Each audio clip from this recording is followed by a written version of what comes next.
Well, here it is. Nobody asked for it, but I'm doing it anyway. It's time for Truck Driver Reacts number 2. Let's go.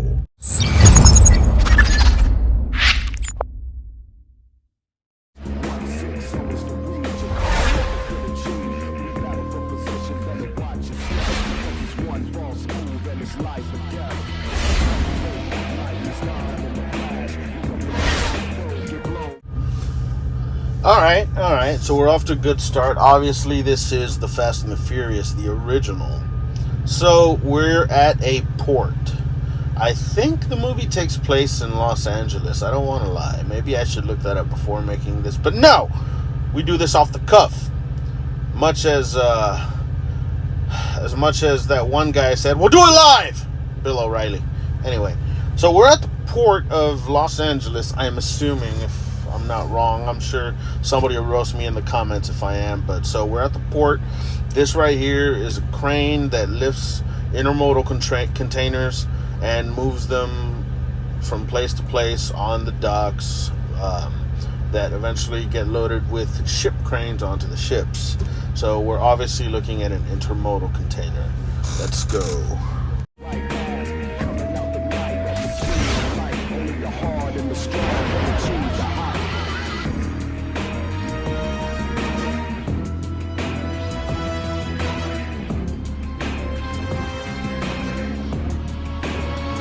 Okay, so again, this is an intermodal container that's getting put onto a chassis. Now, these chassis are designed to carry intermodal containers of all sizes, from the very small 28-foot chassis, containers, chassis specifically for the 28-foot containers, all the way up to the full-size 53-foot containers. These are usually about 8.5 feet wide, just like a regular trailer, with about 101 to 102 inches of floor space inside them. Now, the difference is that these are waterproof and they're rated for ocean travel, which means they're meant to be exposed to a much higher degree of salt air and all that stuff. Now, the part that I have a problem with here is the fact that I have to see if I have a picture of this in my camera roll. But if I do, it'll be here. And if it's not, it won't be here. It won't be anywhere. But my issue with this is called load securement. Every single load I've ever picked up since I've started trucking has been palletized, which means it's put on pallets, whether it's regular wooden pallets or specialized pallets that are owned by two major companies. One is Red, I forget what that one's called, but the major one is CHEP. The company CHEP, CHEP, produces and owns every single one of those blue pallets you see stacked up out behind a Walmart. You cannot take those pallets. If you take those pallets, you are stealing property. Alright? Anywho, now, there are companies and there are situations where product will be placed on the floor. Certain situations, for example, I have done a load of potatoes from Idaho that were going to I forget where they were going. It's been a while. But, I mean, they just literally take a crap load of potatoes and just throw them in. And they're just rolling around in there. It's pretty cool, though, because when you get unloaded, they put you on this ramp that literally, you disconnect the trailer and the trailer stays on the ramp, and the trailer just lifts the trailer and dumps out the potatoes, literally. Anyway, but there are also loads like that go to local stores like Family Dollar and stuff like that, Dollar General, that will be on the floor and the driver has to hand unload them. That being said, it looks like, again, assuming this is the port of Los Angeles, it's definitely a port because we see the ship and we see the crane, which is fine. So it's a port, which means this is being imported. Now, a trailer or a container like this that is coming in from overseas and is being imported, all these now outdated electronic devices wouldn't just be stacked up like this. I mean, come on. On a ship, there has to be load securement because the ship is rocking and rolling with the seas and the tides and, yeah. Anyway, so load securement is totally unrealistic. I'm putting the picture up again if I have it. If I don't, then I'm just randomly pointing my finger up to the corner of the screen. Do not mind the gentleman behind the curtains. Let's keep going. Just packed up a real money load and it's coming your way. Look for Rogers on the side of the truck. Don't forget my share of the deal. I like this guy. I got a real money load and it's coming your way. Look for Rogers on the side of the tractor. I like, it's one thing that he did do right and that they got right. They pointed out that it says Rogers on the side of the tractor.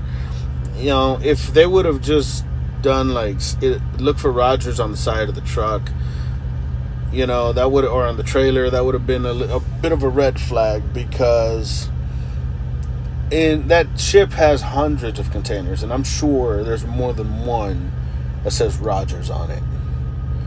But anywho, this is another thing that kind of begs for some reasoning is security. I don't think people quite understand how high security is at ports. In order for me as a truck driver to get on a port, okay, I have to show a TWIC card. That's a Transportation Worker Identification card. Those things are not easy to come by. Ask anybody who has one. You have to go to a secure office and you have to show documentation, including your birth certificate or passport, a utility bill that proves your address, your social security number, all this crap, right? And all of that just to get an identification card that lets the port know that you are who you say you are. So, if somebody was doing something shady at a port outside of organized crime or something like that, they wouldn't be there long. They pay millions upon millions upon millions of dollars every year to prevent stuff like this from happening. But it's a movie. It's great. That's what it's for. It's for entertainment purposes. Let's keep going.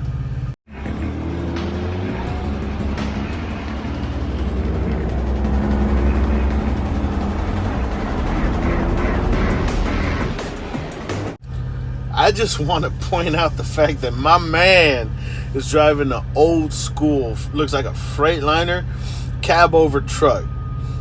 For the uninitiated, cab over truck is a truck that has no hood. The whole the cabin of the truck is the hood. It's called a cab over because the cab is over the engine. People used to call them COE, cab over engine trucks. But with time, they became cab over trucks. Now, the trick to these is back in the day, 60s, 70s, 80s, the FMCSA and the federal government dictated that a truck could only be a certain length in total, okay? So this meant that a truck with a hood on it, combined with a long trailer at the time, would be over that limit. So truck companies decided to go with a cab over engine design to shorten the length of the truck itself to fall within parameters of the federal government and the FMCSA. Later on, I think it was in the late 80s, mid to late 80s, if I recall correctly. I'm probably wrong about that. But the FMCSA and the federal government decided that the only thing that had to be regulated was the length of the trailer itself, not the truck. That's why you can have a 48-foot trailer that's being hauled by a truck with a 300 and 400-inch wheelbase with a super sleeper that sleeps 5 and has 2 restrooms, 3-bedroom, 2-bathroom house on wheels. And it's possible and it's good because it's America. But, back in the day, cab over trucks were the norm. And not only is my boy rocking a cab over truck in egg yolk yellow, but he's also rocking a cab over truck with green LED lights inside. I'm sure you noticed them up top. And on top of that, he is chilling, driving hand on the wheel with his arm out the window. I can't see it yet, but I can almost guarantee this man is rocking a trucker hat and a toothpick. And I don't mean a new generation toothpick like mine. I mean like a wooden toothpick. If you're an old school trucker, you know what I'm talking about. Let's keep going.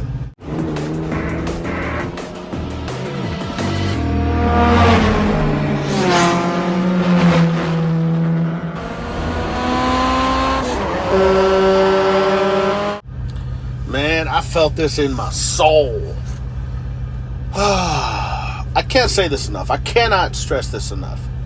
This is a movie and it's made for entertainment purposes. And it's designed to show things that in the real world won't happen or most likely won't happen. But what happened just there happens way too often. You got a four-wheeler. Okay, that's what we truckers call you guys, regular drivers in your Honda Civics, your SUVs, whatever. Okay? Pickup trucks too. You guys aren't exempted, and I drive a pickup when I'm at home, so yeah. Anywho. But you guys will be speeding along right next to us and get in front of us, and 5 feet from our bumper, you just scooch over. Okay? Don't do that. You heard the that's what I'll do if you do that to me, because if there's something in front of you that is going to make you hit the brakes, guess what? Your head is going to be underneath my bumper in about 10 seconds. If that. My truck is heavy.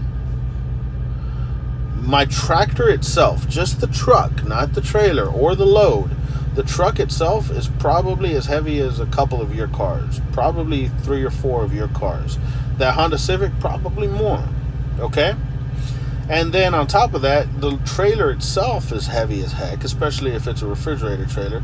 In this case, it's not a refrigerator trailer, but it's still heavy because those intermodal containers or Connex boxes, they're made up of steel. Okay? Not aluminum, steel. And the floor is all steel with wood. Okay? It's heavy. And the chassis, guess what? Steel. Not aluminum. Steel. Okay? And it's full of crap. Heavy. All that weight takes time and distance to stop. Your freaking little Honda Civic is going to stop a hell of a lot faster than my truck. Just saying. Don't do that to us. But yeah, we hate that. And let's avoid that in the future, okay?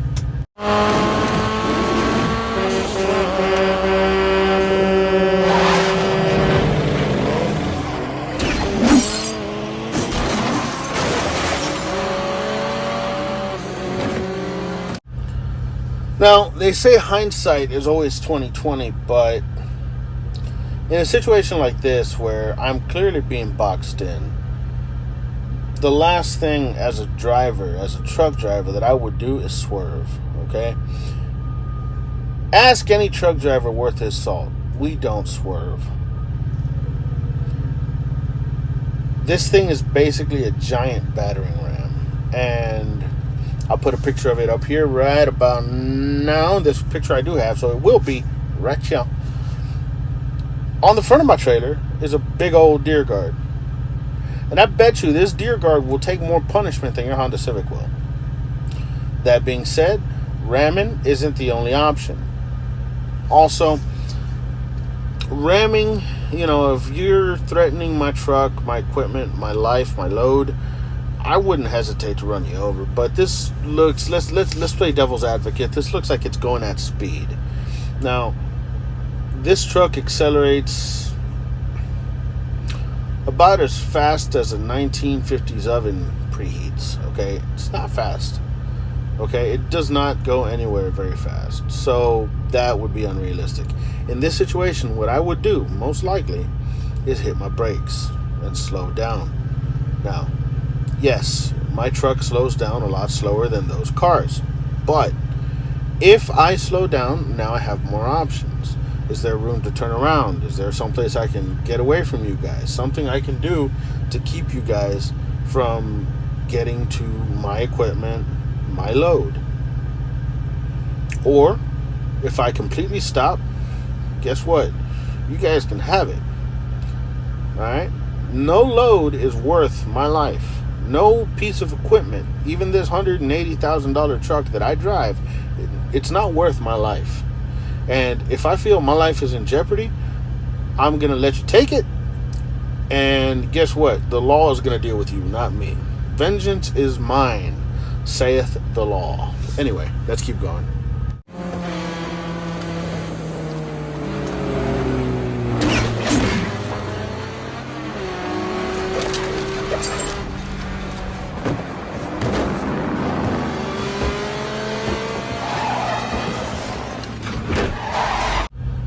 So I kind of have to backtrack here. You have two harpoon guns in this scene here. The first one set up a grappling hook that penetrated the window and expanded, and then you use that to pull the window out. Now, it depends on the truck, because different trucks have different specifications.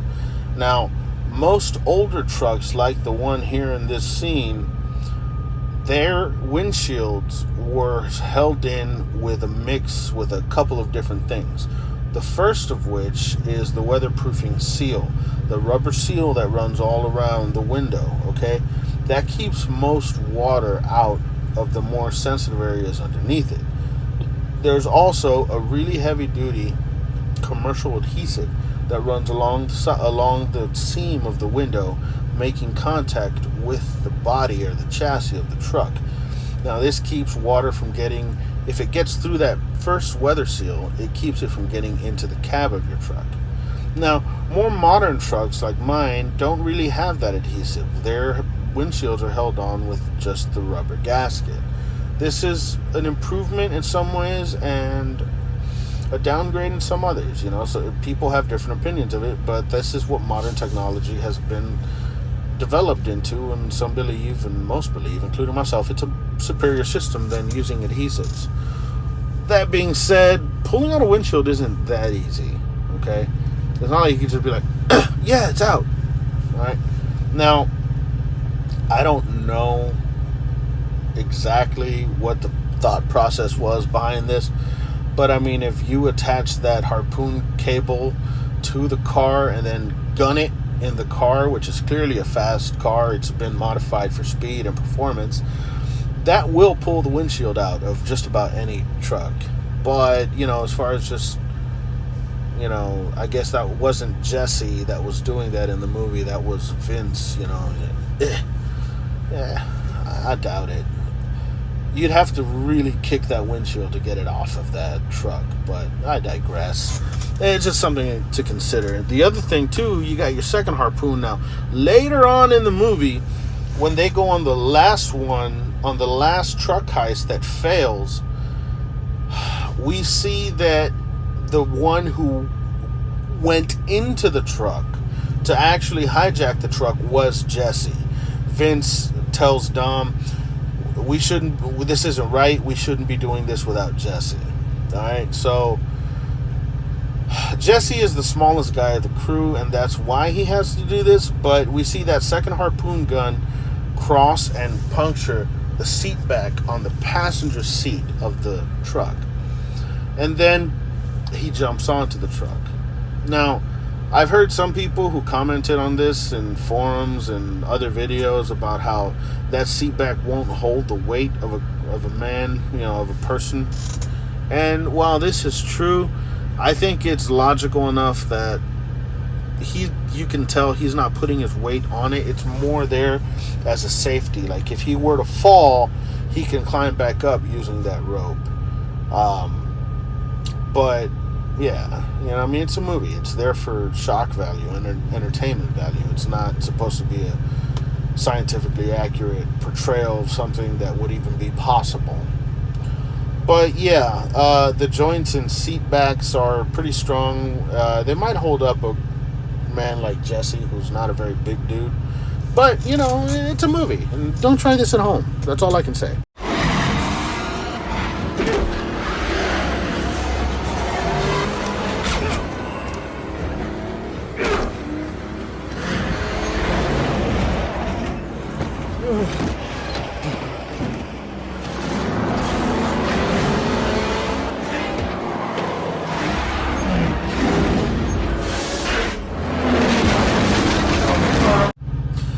man, this is good.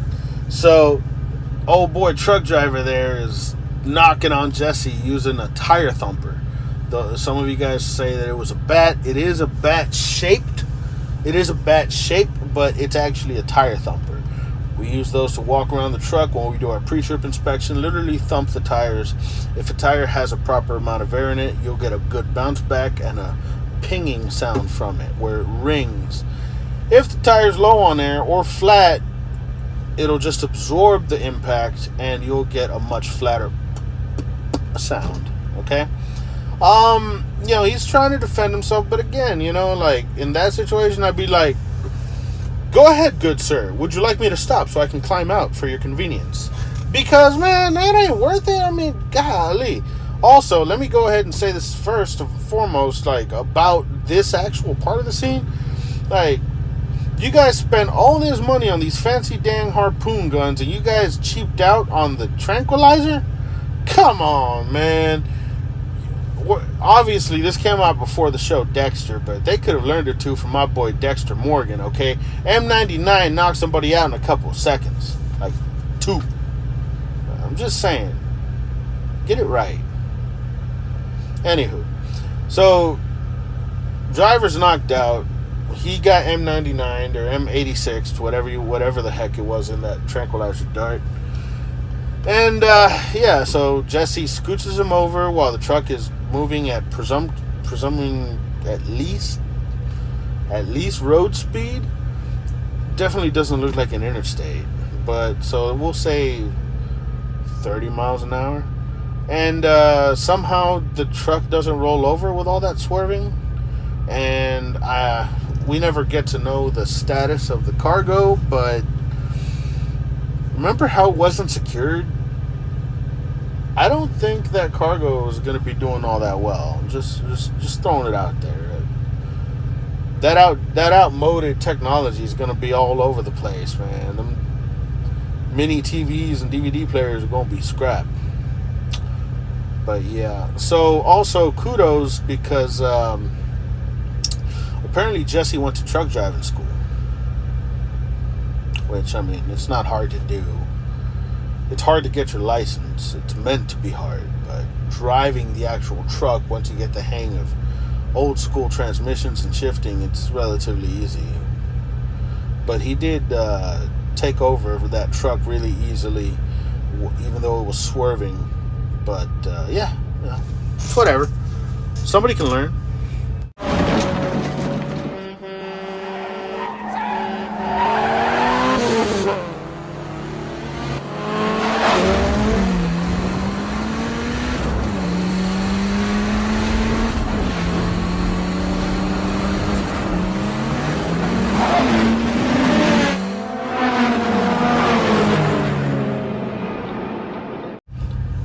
That's it. That's the biggest freaking car scene of that year.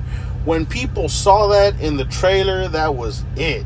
The freaking Honda Civic going underneath that intermodal chassis is one of the main reasons I wanted to see that movie back in the day when it came out. Now that I'm a truck driver and now that I'm a little older, a little bit wiser, just a tad bit wiser, I can see, and I hope you guys can too, how you're talking about two different trucks. The shots of the truck rolling without the car underneath it, you can clearly see that the top of the trailer is somewhat level to the top of the truck. Like the top of the truck is here, the top of the trailer is like right around here somewhere, just a little lower, because that trailer is going to be about 13 and a half inches off the ground from the top. Is going to be about 13 and a half inches high. 13 and a half feet high. While 13'6", or 13'7", depending on the kind of chassis it is. And then the top of the truck with that roof cap it has on it is also going to be about 13.6. Those roof caps are made to make the truck more aerodynamic and therefore theoretically more fuel efficient, which doesn't really work with an older truck like that. It's literally just a big box hitting the wind like Rocky Balboa hitting Apollo Creed. But, it is what it is. It's a movie. So, yeah, homeboy gets under it, and you can see how much higher the back of the trailer sits over the back of the truck. It's quite significant.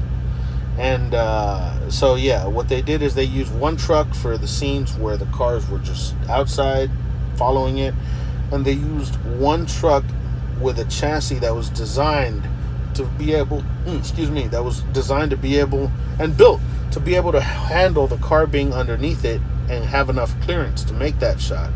And then this actual shot, if I remember correctly, it was shot going like about 5 miles an hour, maybe 10 miles an hour, and sped up, which I mean is a common thing in Hollywood.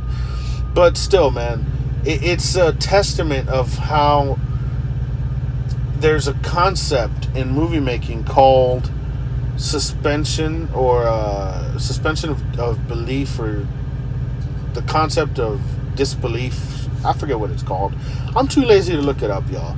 But yeah, in other words, you put aside things that you know to be true in order to really accept what you're seeing as fact. One of the biggest examples of this is Lord of the Rings, where a hobbit is actually about the size of a hobbit is supposed to be the size of about like a small child. The movie is filmed in such a way that it never really throws it in your face that this is the size that a hobbit is supposed to be. So because if it showed hobbits at their actual size all the time, we would be able to tell. But because the film is shot in such a way that it doesn't exasperate this, we're able to let our minds function with the fact that these actors are not the size of a small child. But we suspend that portion of our brains that tells us this is impossible and just enjoy the movie. Yeah. Well, that has been Truck Driver Reacts. Let me know in the comments below if you want me to react to a movie scene involving trucks or truck driving. The only ones that I will not react to is the major classic trucker movies, mainly because I don't want to mess with those. Those trucker movies like Smokey and the Bandit, like Convoy, Over the Top, Think Big, those are almost gospel to us, okay? Those movies are to truck drivers what Navy SEALs is to Navy SEALs. They don't want to mess with it. Cheesy, corny, unrealistic, but just something about them. Anyway, like, comment, subscribe, ring the bell, all that good stuff. This video has gone long enough. Thank you for watching till the end, and I'll check you guys out later. Bye.